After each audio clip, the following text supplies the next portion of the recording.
पहले हुआ ऑपरेशन सिंदूर, उसके बाद ऑपरेशन किलर और अब ऑपरेशन अज्ञात। पाकिस्तान के सड़कों पर आतंकवादियों का लाश बिछ रहे हैं। उनकी झूठी जीत के नारे अब कब्रिस्तान में बदल रही है। कंगाली के कगार पर खड़ा पाकिस्तान, जो कश्मीर को हासिल करने का सपना देख रहा था, अब उसी के ज़मीन पर उसी के खुखार आतंकवादी अपनी आखिरी सांस गिन रहे हैं। सालों से जो काम दुनिया की अदालत में नहीं हुई, अब अज्ञात बंदूकधारी कर रहे हैं। और आपको क्या लगता है कि अब यह युद्ध खत्म हो गई? आतंकी सैफुल्लाह खालिद के जिस्म से पूछिए, जो कहेंगे कि ये युद्ध अभी जारी है। और इसलिए हमने कहा था कि पहले ऑपरेशन सिंदूर, फिर ऑपरेशन किलर और अब ऑपरेशन अज्ञात। जब भारत ने ऑपरेशन सिंदूर का ऐलान किया था, तब उनका उद्देश्य सिर्फ आतंकवादियों का सफाया करना नहीं था, बल्कि दुनिया को संदेश देना था कि चाहे तुम कराची में छिपे रहो, लाहौर में छिपे रहो या फैजलाबाद, इस्लामाबाद और भाग के कहीं चले जाओ, भारत की तलवार आतंकी गर्दन तक पहुंच ही जाए। सैफुल्लाह खालिद, जिसे आईएसआई ने पाला, पाकिस्तान ने छिपाया और नेपाल में पनाह मिली और आज जहन्नुम की आग में जल रहा है। यह भारत का शौर्य है, भारत का संकल्प है, जो अब टेररिस्ट के दिलों में डर पैदा कर रहा है।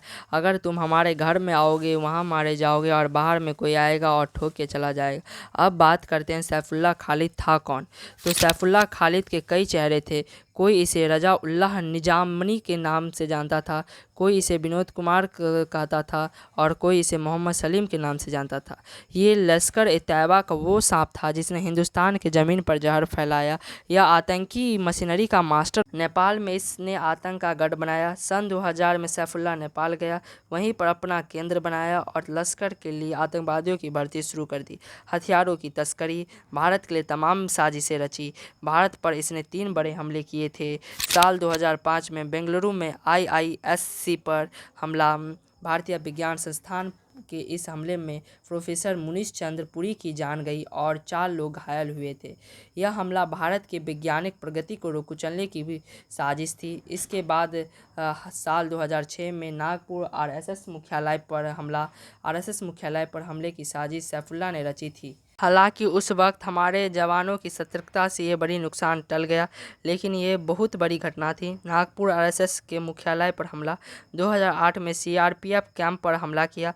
रामपुर में सीआरपीएफ कैंप पर इस हमले में 7 जवान शहीद हुए थे। इसमें एक नागरिक की जान गई थी। यह हमला हुआ भारत के सुरक्षा बलों को कमज़ोर करने की नापाक कोशिश।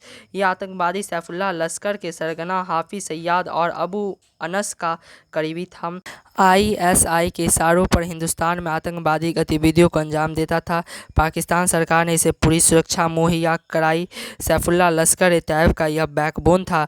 भारत ने उसी बैकबोन को तोड़ दिया। आतंकी अब एक सिर्फ स्टोरी बनकर रह गया। यह स्टोरी जो आतंकवादियों को लेसन दे रही है। 18 मार्च 2025 को पाकिस्तान के सिंध प्रांत, बदीन जिला, मतली फलकारा चौक, यही वो दिन था, वही जगह था जहां पर इस आतंकवादी को बेरहमी से मारी।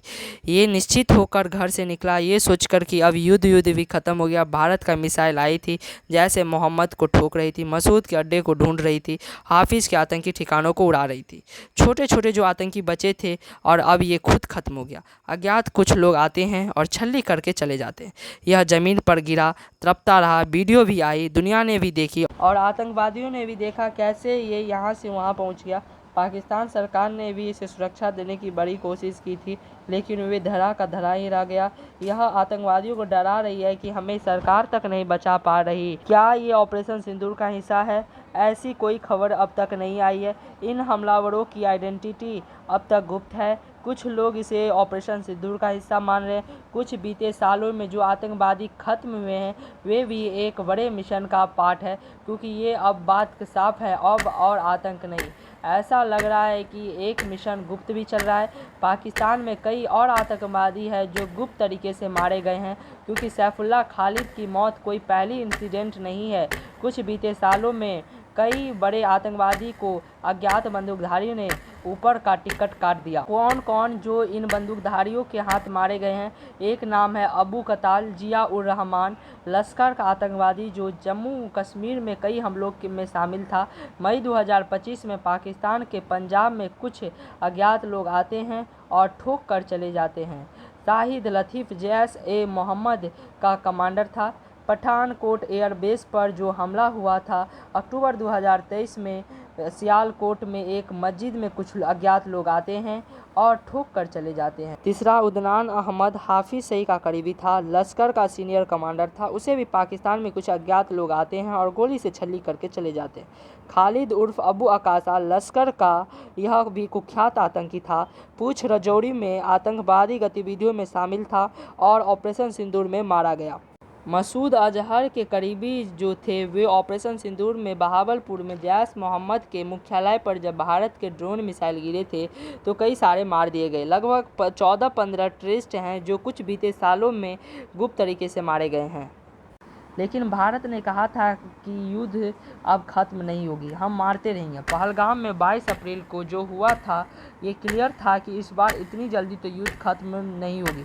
पहलगाम के हमले के बाद भारत ने स्पष्ट शब्दों में कहा था अब आतंक के खिलाफ युद्ध खत्म नहीं होगा।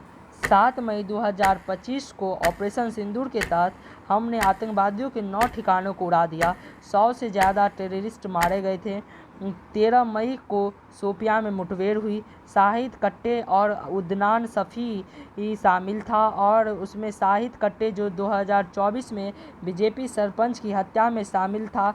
इसके अलावा और कई सारे आतंकवादियों को हमने मार गिराया। कुल मिलाकर ऑपरेशन सिंदूर के बाद TRF को जड़ से उखाड़ना है जो भारत कर रहा है। युद्ध अभी ख़त्म नहीं हुआ है और ये बात इससे पूछ लीजिए। इसलिए सैफुल्लाह खालिद के मौत सिर्फ आतंकी का अंत नहीं है, उस भारत का संकल्प है। अब ना झुकेंगे, अब ना रुकेंगे। हर आतंक चाहे वो पाकिस्तान में छिपा हो, नेपाल में हो, कश्मीर में घुसपैठ करे, अब उसको ठोकेंगे।